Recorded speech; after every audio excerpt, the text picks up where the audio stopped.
Maka oleh karena itu, jangan berhutang.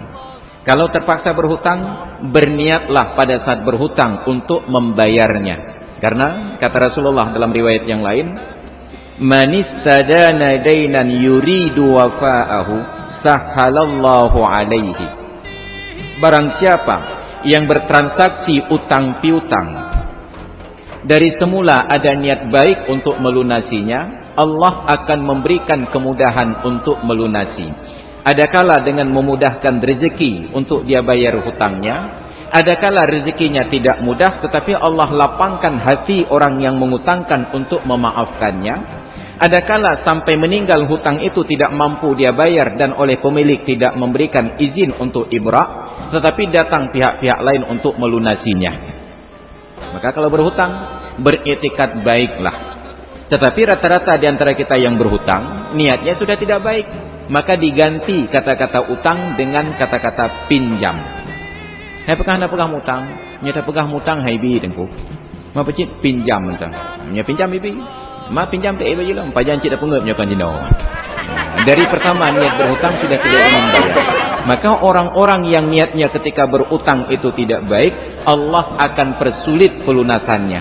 Maka betapa banyak orang yang terlihat kaya, punya kekayaan, tetapi tidak sanggup bayar hutang. Dan betapa banyak ada orang miskin, sekalipun miskin, setiap sen utang ia lunasi. Maka persoalan bayar hutang bukan ada harta atau tidak ada harta, tetapi ada keinginan ataupun tidak ada keinginan. Maka untuk orang yang tidak ada keinginan, Allah akan persulit prosesnya di dalam kubur. Nauzubillah summa nauzubillah. Itu salah satu yang menyebabkan siksa kubur. Itu dari riwayat dari zaman Rasulullah sallallahu alaihi wasallam. Falau ra'aita ahlahu wa man yataharrauna amrahu qamu faqdu anhu. Maka apabila kamu bertemu dengan orang-orang yang menanyakan kerabatmu yang meninggal ini dan mencari-cari keluarganya, maka bayarkan hutang kepada mereka. Setelah selesai, hatta ma ahadun yatlubuhu syai'un.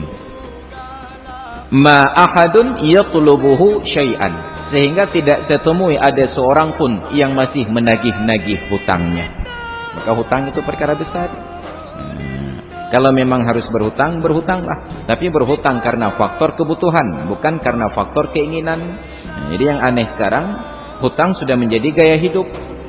Sehingga persaingan kita sekarang timbul hal-hal yang negatif. Ada orang yang kemudian menjadi apatis, melakukan pembenaran-pembenaran. Ambil kredit, beli rumah ambil kredit, beli kendaraan ambil kredit. Kalau ditanya kenapa harus ambil kredit, nya menyekan tamutang tengku cahana pajan tadi mebel rumah.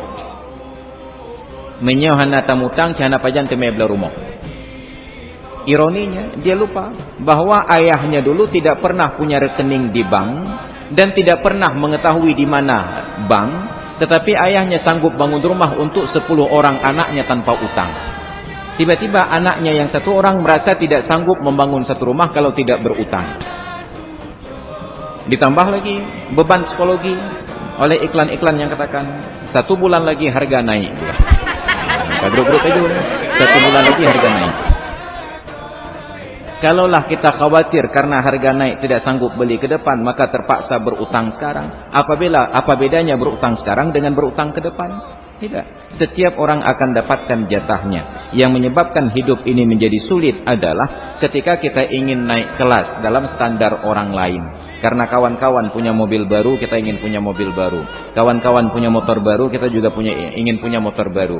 Padahal kalau mau tahan selera sedikit, bisa membeli motor baru tanpa harus utang, tanpa harus datang ke leasing, tanpa harus datang kepada lembaga-lembaga kredit. Nah, cuma karena tidak tahan selera, menan tagap igrup, intinya tahu dalam lompat-lompat di jauh itu. Itu salah satu penyebab siksa kubur.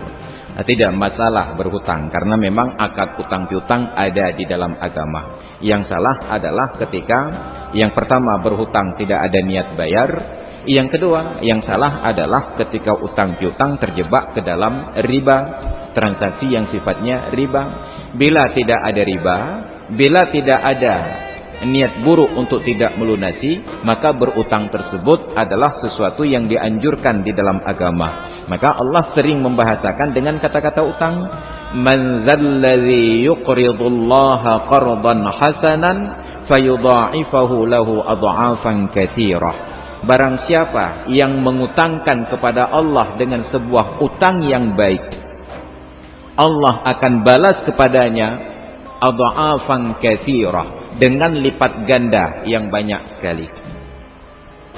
Kapan Allah pernah berhutang kepada kita? Allah tidak pernah secara langsung temui seorang untuk berhutang. Tapi Allah akan wakilkan hamba-hambanya untuk berhutang kepada orang tersebut. Maka bila ada hamba Allah yang memang layak untuk dibantu dan mampu untuk dibantu karena ingin berhutang, maka tolonglah hamba tersebut karena Allah akan bayar berlipat ganda. Makanya di malam Nabi melaksanakan Mi'raj, beliau melihat di atas gerbang surga itu tertulis 2 kalimat. Yang pertama, as-sadaqatu bi'ashri amsalihah. Sedekah itu pahalanya 10 kali lipat. Satu kalimat lagi bertuliskan wal qiradu bi 18 amsalihah. Sedangkan utang tersebut pahalanya 18 kali lipat. Bersedekah 10, mengutangkan 18. Jangankan kita, bahkan Nabi pun bertanya kepada Jibril, "Ya Jibrilu, ma balul qiradi afdalu minas sadaqah?" Kenapa mengutangkan lebih utama daripada menyedekahkan? Jibril menjawab, "Ya Rasulullah, orang yang minta sedekah belum tentu dia mempunyai kebutuhan." Apalagi zaman kita sekarang, minta sedekah itu sudah jadi profesi. Bahkan sudah ada organisasi pengemis. Minta sedekah jadi profesi, bukan karena didorong oleh kebutuhan, tetapi karena profesi. Cuma tidak ditulis secara resmi di KTP, profesi pengemis. Tetapi itu sudah menjadi sebuah lembaga profesi. Ada persaingan sesama pengemis, ada pengemis elit, pengemis sederhana, dan lain sebagainya. Sedangkan orang yang berhutang itu ada perlu. Kalau tidak perlu, kita tidak akan terima utang.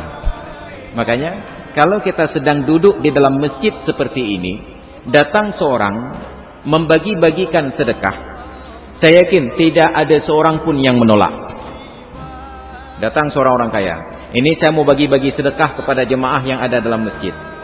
Nyan boh kaya bukatin hanatullah. Kenapa? Sedekah. Beda kasusnya, kalau kita sedang duduk di dalam masjid, tiba-tiba datang pihak bank, katakan, kami dari pihak bank Fulan mau menawarkan kredit, masing-masing 100 juta.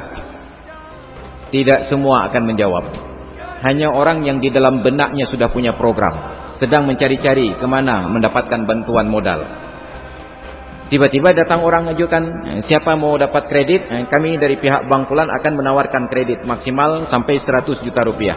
Yang punya keperluan sudah ada target, ini saya mau buat modal Fulan, buka kios jualan. Dia akan ajukan. Sedangkan yang tidak punya target, pura-pura nggak tahu.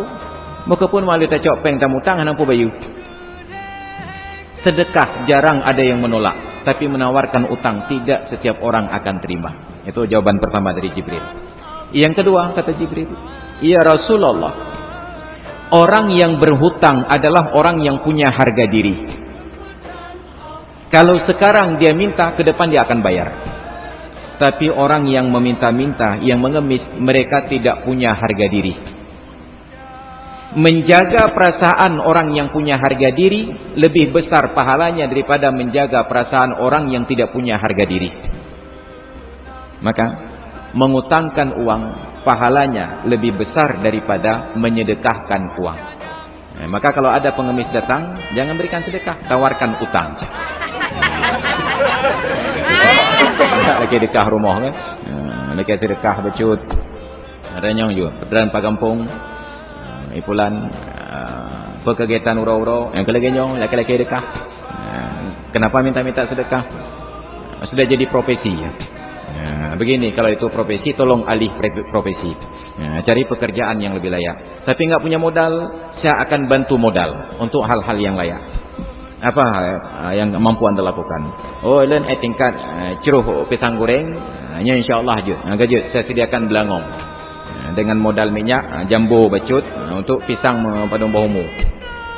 silakan jualan, utangkan.